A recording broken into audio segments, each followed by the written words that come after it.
오늘 소개해드릴 이야기는 제가 직접 겪은 일이 아니라 지인을 통해 전해 들은 이야기예요.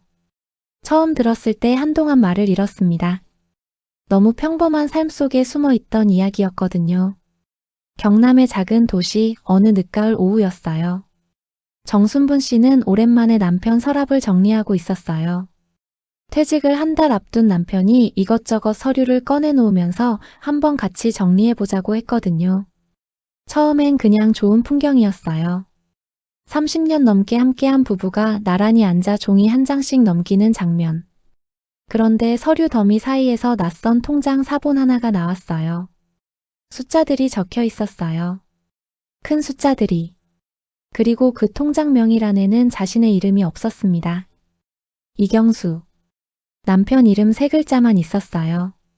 통장의 첫 입금 날짜. 1994년 3월이었거든요. 결혼한 해였어요. 첫째 아이를 낳던 그 해. 장보는 돈에서 500원씩 아끼기 시작했던 그 해. 그 통장은 그때부터 시작된 통장이었어요. 손이 살짝 떨렸대요. 아주 살짝. 결혼 초 남편 월급은 많지 않았어요. 순분 씨는 결혼 전까지 봉제 공장에서 일했고 결혼 후엔 살림을 맡았어요. 그 시절엔 그게 당연한 일이었거든요. 그녀는 알뜰했어요. 채소는 시장 마감 직전에 사고 고기는 냉동 세일 때 묶어서 사뒀어요. 아이들 교복은 한 치수 크게 사서 오래 입혔고 자신의 외투는 10년을 입었어요. 그렇게 아끼고 아낀 돈을 한 달에 한 번씩 남편에게 건넸습니다. 이번 달 남은 거야, 통장에 넣어둬. 그 말 한마디와 함께요. 남편은 응하고 받았어요. 고맙다는 말 한 번 없이. 30년이 그렇게 쌓였어요.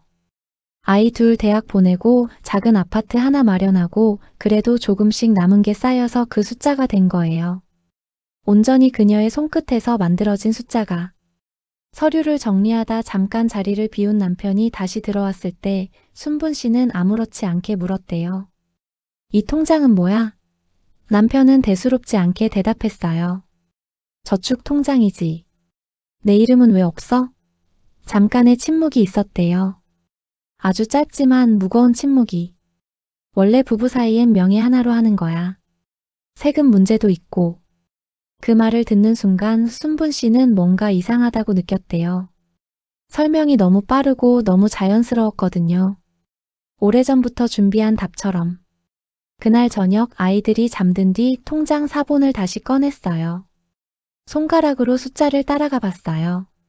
날짜들을 하나씩. 입금 날짜마다 기억이 겹쳐졌어요. 그런데 그 어디에도 자신의 이름이 없었습니다. 이경수, 이경수, 이경수. 마치 처음부터 자신은 없었던 것처럼.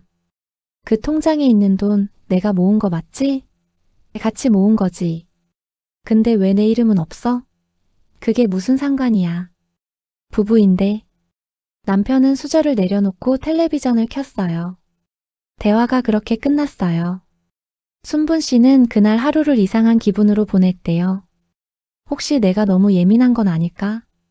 30년을 믿어온 사람인데 그냥 명예 문제일 뿐이야. 스스로를 그렇게 다독였어요. 한 번, 두 번, 세 번.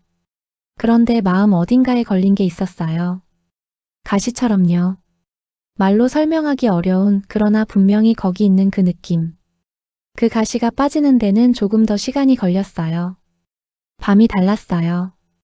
남편이 잠든 뒤 순분 씨는 오래 누워 있었대요. 천장을 바라보면서 30년의 기억들이 순서 없이 떠올랐어요.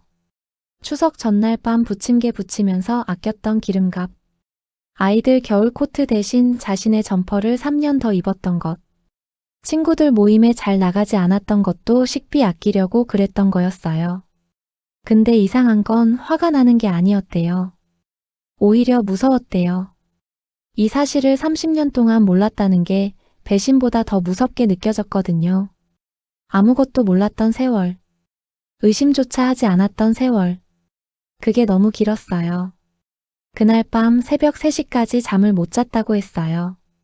그리고 어느 순간 조용히 결심했대요. 이건 그냥 지나칠 수 없다고. 그 주 주말 딸이 내려왔어요. 남편이 오랜 친구를 만나러 나간 사이 순분 씨는 딸과 단둘이 앉았어요. 주방에서 설거지를 하면서 조심스럽게 꺼냈대요. 지연아, 엄마가 이상한 걸 봤는데. 통장 이야기, 명예 이야기, 남편이 했던 말들. 딸은 아무 말도 안 하고 조용히 들었어요. 이야기가 끝나고 딸이 수건으로 손을 닦으면서 말했대요. 엄마, 그거 그냥 넘어가면 안 돼. 목소리가 낮았지만 단단했어요. 순분 씨는 딸의 그 목소리가 처음으로 위로가 됐다고 했어요. 내가 이상한 게 아니었구나. 예민한 게 아니었구나. 그 확인 하나가 그날 밤을 버티게 해줬대요. 엄마, 혼인 중에 모은 재산은 명의가 누구든 공동재산이야. 법적으로. 이거 그냥 넘어가면 진짜 안 돼. 그래도 아빠잖아. 지금 퇴직인데. 엄마가 30년을 모은 건데 그게 다 아빠 명의야. 이게 말이 돼? 딸은 답답했을 거예요. 그런데 순분 씨의 그 망설임도 이해가 가요. 30년을 같이 산 사람이에요. 미운 것도 고마운 것도 섭섭한 것도 다 섞여 있는 사람이에요. 그걸 하루아침에 적으로 대하기가 어려운 거예요. 딸은 결국 이렇게 말했대요. 엄마, 화내라는 게 아니야. 엄마 것을 엄마가 찾아야 한다는 거야. 그게 다야. 그 말이 순분 씨 마음속에 조용히 내려앉았대요. 결혼 후 30년 동안 순분 씨가 은행을 혼자 간 적이 거의 없었대요. 은행 일은 내가 할게라는 말을 남편이 늘 했거든요. 당시엔 그게 다 해줘서 고마운 거라고 생각했어요. 근데 그게 고마운 게 아니었을 수도 있다는 생각이 그제야 든 거예요. 번호표를 뽑고 대기 의자에 앉아서 자신의 번호가 불리기를 기다렸어요. 손이 좀 떨렸다고 했어요. 창피한 일을 하는 것도 아닌데 왜인지 긴장이 됐다고. 번호가 불리고 창구에 앉았어요. 제 남편 명의로 된 통장이 있는데 거기에 대해서 좀 알고 싶어서요. 직원이 물었어요. 어떤 부분이 궁금하세요? 순분 씨는 조용히 대답했어요. 그 돈이 제 것인지 아닌지요. 창구가 잠깐 조용해졌어요. 명의라는 건 법적으로 그 사람 소유로 등록됐다는 뜻이에요. 배우자라도 명의자가 아니면 직접 인출하거나 조회하기 어려워요. 단, 혼인 중에 공동으로 형성한 재산이라는 게 증명된다면 법적으로는 공동재산으로 볼 수 있어요. 그럼 제가 아무 권리가 없는 건가요? 은행 차원에서는 명의자의 동의 없이 해드릴 수 있는 게 없어요. 하지만 법적으로는 다른 얘기예요. 법률 상담을 받아보시는 게 좋을 것 같아요. 그 말 한마디가 순분 씨에게는 문 하나처럼 느껴졌대요. 열 수 있는 문. 작지만 분명히 존재하는 문. 그날 저녁 처음으로 주도적으로 무언가를 하는 느낌이 들었다고 했어요. 어떤 문제로 오셨나요? 그 물음에 순분 씨는 잠깐 목이 막혔어요. 30년을 한마디로 설명하려니까요. 그래도 천천히 꺼냈어요. 통장 이야기, 명예 이야기, 그 세월 이야기. 상담사는 다 듣고 나서 메모를 하면서 물었어요. 결혼 기간에 형성된 재산이 맞죠? 네. 직접 생활비를 아껴서 저축한 거 맞으시고요? 네. 상담사가 고개를 들었어요. 그리고 말했어요. 법적으로 따질 게 있습니다. 그 돈을 모은 건 주로 누가 했나요? 제가요. 저 혼자. 매달 생활비에서 남긴 돈을 남편한테 줬어요. 명의가 남편 앞으로 돼 있어도 혼인 관계 중에 형성된 재산은 특수한 경우를 제외하고는 부부 공동재산으로 봐요. 순분 씨는 그 말을 천천히 곱씹었어요. 부부 공동재산. 그 단어가 낯설었어요. 30년 동안 들어본 적 없는 단어니까요. 이혼을 원하시는 건 아니더라도 재산명의 정리나 분할 협의를 요청할 권리는 있어요. 처음으로 어떻게 하고 싶은지를 생각해 볼 기회가 생겼어요. 상담을 마치고 집에 오는 길 버스 안에서 순분 씨는 창밖을 보며 울었대요. 소리도 없이. 슬퍼서가 아니라 억울해서가 아니라 처음으로 내 것이라는 말을 들어서였을 거예요. 30년 동안 아무도 그 돈이 당신 것이라고 말해주지 않았어요. 그냥 우리 돈, 가정의 돈이라고 했죠. 그날 밤 순분 씨는 노트 하나를 꺼냈어요. 딸이 예전에 사줬는데 한 번도 쓰지 않은 노트였어요. 거기에 처음으로 뭔가를 적었대요. 내가 아낀 것들, 내가 버린 것들, 내가 포기한 것들, 그리고 그 모든 것들이 어디로 흘러갔는지. 당신 법 상담 받았어? 응. 남편 얼굴이 굳었어요. 왜 그런 걸 하러 가? 집안일을 밖에 들고 나가면 되겠어? 순분 씨는 그 말을 가만히 들었대요. 예전이었으면 미안해, 그냥 궁금해서라고 했겠죠. 근데 이번엔 달랐어요. 집안일이 아니야. 내 돈 이야기야. 남편이 말문이 막혔대요. 아마 처음이었을 거예요. 아내가 그렇게 말하는 게 부드럽게도 아니고 크게 화내는 것도 아니고 그냥 조용하고 명확하게 자기 입장을 말하는 게 그 침묵이 예전의 침묵과는 달랐어요. 뭔가 바뀐 게 있는 침묵이었어요. 순분아, 네가 경수한테 무슨 짓을 한 거야? 어머니, 저는 제 통장 이야기를 한 거예요. 집안 살림이 통장이 누구 이름이면 어때? 경수가 얼마나 힘들게 일했는지 알아? 어머니, 저도 일했어요. 30년 동안. 다만 그게 월급으로 나오지 않았을 뿐이에요. 전화가 끊겼어요. 순분 씨는 한동안 전화기를 들고 있었대요. 무너지고 싶었지만 무너지지 않았어요. 대신 그 노트를 다시 꺼내서 한 줄을 더 적었대요. 조용히만 살면 아무것도 내 것이 되지 않는다. 지연아, 엄마가 너무 힘들다. 그냥 그대로 살면 안 될까? 딸이 잠시 말이 없었다고 해요. 그리고 물었대요. 엄마, 10년 뒤에도 이 결정 안 후회할 것 같아? 순분 씨는 대답을 못했어요. 엄마가 후회하지 않을 것 같으면 포기해도 돼. 근데 나는 엄마가 후회할 것 같아서 걱정돼. 지금의 불편함보다 나중에 후회가 더 무거울 것 같았어요. 책 제목이 이혼하지 않아도 알아야 할 부부 재산 이야기였대요. 이혼 권유하는 책이 아니야. 내 권리가 뭔지 알아야 협상도 하는 거잖아. 모르면 당하는 거고. 그날 저녁 딸이 돌아가고 순분 씨는 혼자 소파에 앉아서 책을 펼쳤어요. 첫 문장이 이거였다고 해요. 많은 분들이 자신의 권리를 모른 채 손해를 보고 있습니다. 나도 그랬구나. 몰랐구나. 그리고 그게 부끄러운 게 아니라 그렇게 만들어진 거였구나. 그날 밤 순분 씨는 책의 절반을 읽었어요.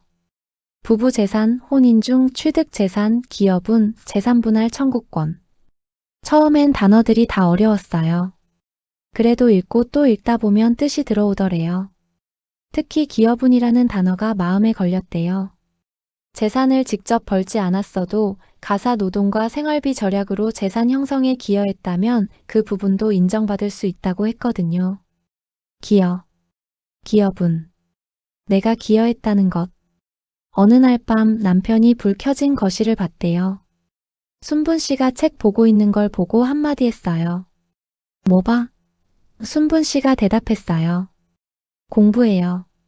남편의 뒷모습이 예전과 달랐대요. 조금 작아 보였다고. 아주 조금. 이번엔 아무에게도 말하지 않고 혼자 예약하고 혼자 갔어요. 상담사가 반가워하며 물었어요. 어떻게 됐어요? 순분 씨는 메모지 하나를 꺼냈어요. 자신이 정리한 질문들이 적혀 있었어요. 혼인 중 공동재산 기준이 어떻게 되나요? 남편이 단독 명의로 한 경우에도 인정되나요? 이혼하지 않고 재산 분리만 요청할 수 있나요? 남편이 거부하면 법적으로 어떻게 되나요? 상담사가 그 메모지를 보고 말했대요. 많이 공부하셨네요. 그 한마디가 순분 씨에게는 진심 어린 칭찬이었대요. 공부했네요는 처음이었으니까요. 오늘 저녁에 이야기 좀 하자고요. 무슨 이야기? 통장 이야기요. 제대로. 두 사람이 마주 앉은 건 결혼 이후 처음이나 다름없었어요. 밥상에서 마주 앉은 건 수천 번이지만 이렇게 아무것도 없는 테이블에 마주 앉아서 이야기를 하자고 한 건 처음이었거든요. 나는 결혼 후 30년 동안 매달 생활비에서 남긴 돈을 당신한테 줬어요. 그게 지금 당신 명의 통장에 들어있고요. 나는 그 돈에 대해 내 권리를 알고 싶어요. 부부 사이에 내 것 내 것이 어딨어. 그 말이 내 것이 없다는 말이면 나는 동의 못해요. 처음으로 두 사람 사이에 진짜 이야기가 시작되는 순간이었어요. 내가 30년 동안 얼마나 힘들게 벌었는데 당신은 집에서 살림만 했잖아. 그리고 남편이 말했어요. 그 말을. 당신 이름으로 된 게 뭐가 있어? 그 말이 공기 속에 남았어요. 무거운 돌처럼. 30년을 같이 산 남편에게서 나온 말이잖아요. 그 남편을 위해, 그 가정을 위해, 그 자녀들을 위해 모든 것을 아끼고 또 아낀 사람한테. 순분 씨는 아무 말도 하지 않았어요. 그날은 그냥 자리에서 일어나 방으로 갔어요. 울지도 않았대요. 너무 오래된 상처는 눈물도 안 나온다고 했어요. 노트를 다시 꺼냈어요. 세 장을 펼쳐서 제목을 적었대요. 내 이름으로 된 것들. 처음엔 아무것도 못 썼어요. 남편 말처럼 진짜 서류상에 자신의 이름으로 된 건 없었으니까요. 그런데 계속 앉아서 생각했어요. 아이 둘이 대학을 졸업했어요. 그 아이들한테 책 사줬던 건 누구였나? 새벽에 도시락 싸줬던 건 누구였나? 열이 나면 밤새 옆에 있었던 건 누구였나? 마지막에 이렇게 썼대요. 이름이 없어도 없었던 게 아니다. 그 문장을 쓰고 오래 바라봤다고 했어요.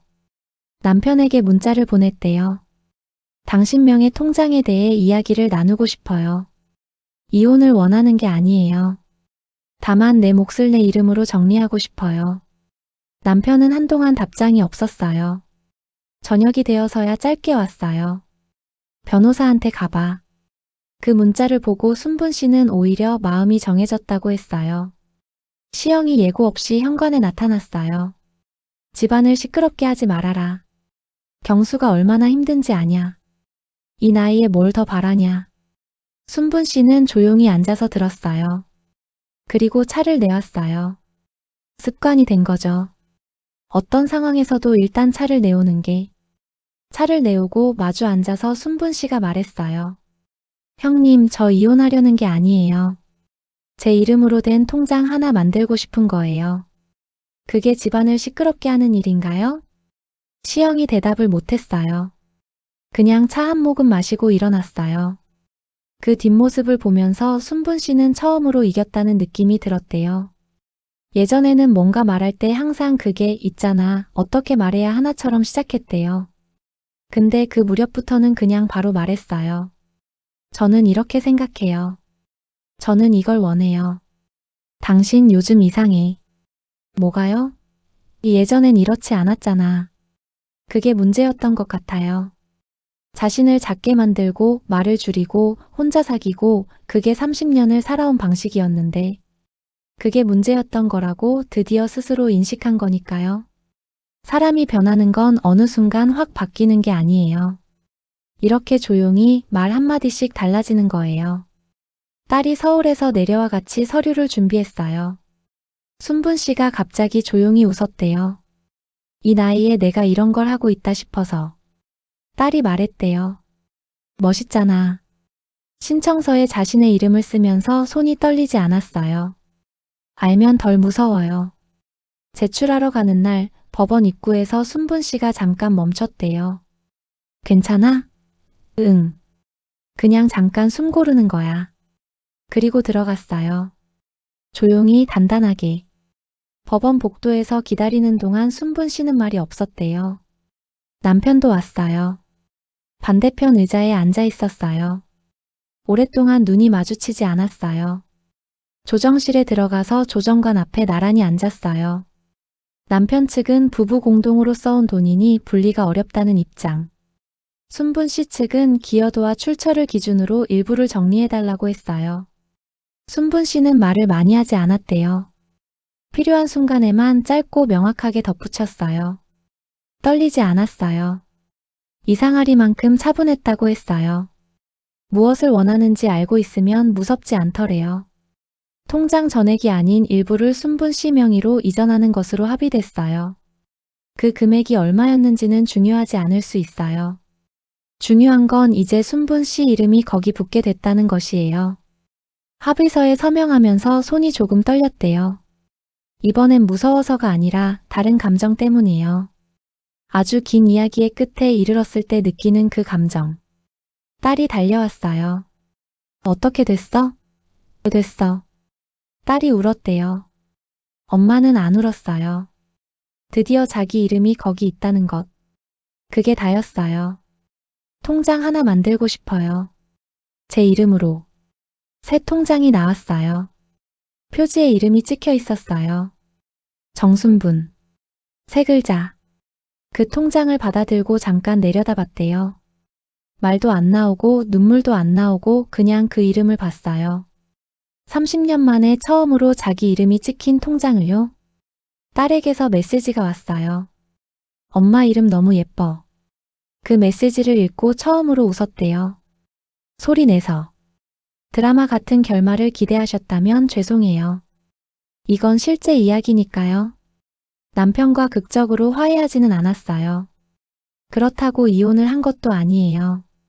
두 사람은 그 후에도 같은 집에 살았어요. 다른 게 있었어요. 순분 씨가 더 이상 작아지지 않았다는 것.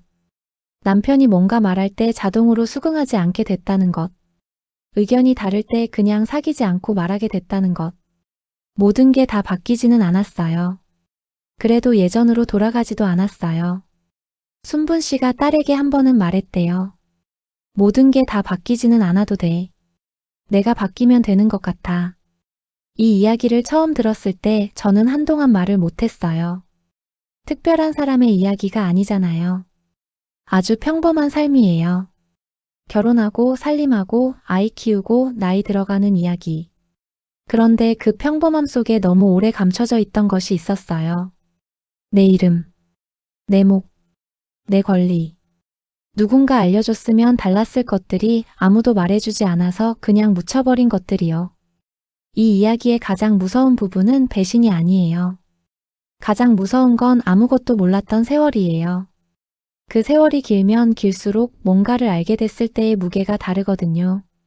조용하고 단단하게 자기 자리를 찾아간 한 사람의 이야기. 오래 기억하고 싶었어요. 이 채널 별로 구독 안 누르셔도 돼요. 저도 강요 못하거든요. 근데 혹시 오늘 이야기가 마음에 남으셨다면 그냥 이따가 생각날 때 한 번만 눌러주세요. 아주 천천히 괜찮으실 때. 다음에도 이런 이야기로 찾아올게요.